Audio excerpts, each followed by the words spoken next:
एक टिप्पणी सामने आ रही है कि रामभद्राचार्य जी ने प्रेमानंद महाराज को लेकर एक टिप्पणी की है। आप क्या कहना चाहेंगे उस टिप्पणी पर?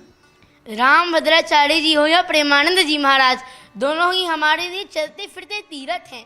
स्वामी तुलसीदास जी ने स्वयं कहा है कि अगर संतों में कभी भी मतभेद दिखाई दे तो समझ लीजिएगा कि ये क्षणिक है।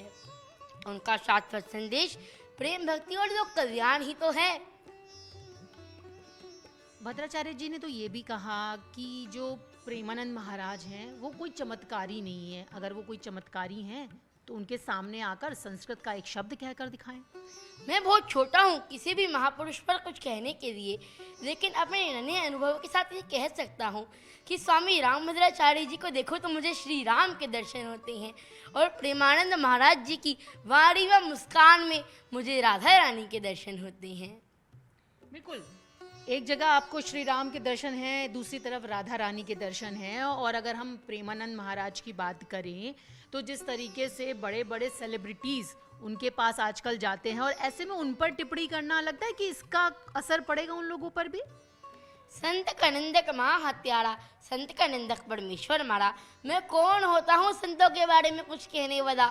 मैं तो स्वामी रामभद्राचार्य जी महाराज और स्वामी प्रेमानंद महाराज जी के श्री चरणों में दंडवत होकर प्रणाम करता हूँ।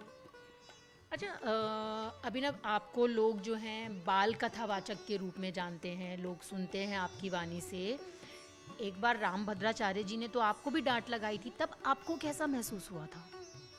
हाँ, उन्होंने पिछले समय मुझे मुड़ कहा था, पिछले वर्ष, लेकिन अभी लगभग 2 महीने पहले जब वो दिल्ली में आए थे तब मैं उनके दर्शन करने गया था और उन्होंने मुझे खूब लाड प्यार किया और मुझे कहा कि आप मेरे पोते जैसे हो। उन्होंने मुझे अपने हाथों से लड्डू भी खिलाया। अच्छा, और ऐसा कहता हूँ मैं कि संत मतवाले होते हैं।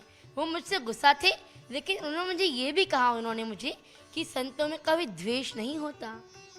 तो वो आपसे गुस्सा थे, आपसे तो उन्होंने कहा कि द्वेष नहीं होता, लेकिन अब क्या लगता है, क्या प्रेमानंद महाराज से भी वो गुस्सा है? क्या पता उनमें कोई रीझा छुपी हो।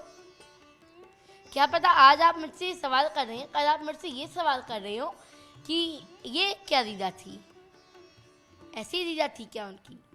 तो आप मानते हो कि इसके पीछे कोई लीला भी हो सकती है? बिल्कुल रीझा हो सकती है।